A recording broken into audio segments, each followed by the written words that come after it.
тебя принцессой. Говоришь, что мы с тобой из разного теста.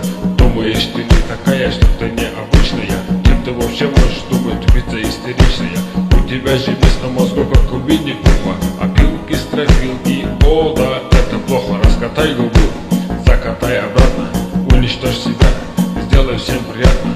Хочешь повыше взлететь и на всех нагадить, ну гады сами успели до тебя нагадить. Ладно, детка, тебе спокойной ночи. Желаю тебе, чтобы всю ночь кошмары мучили. Ты заслужила это, без куриные мозги, а я пошел.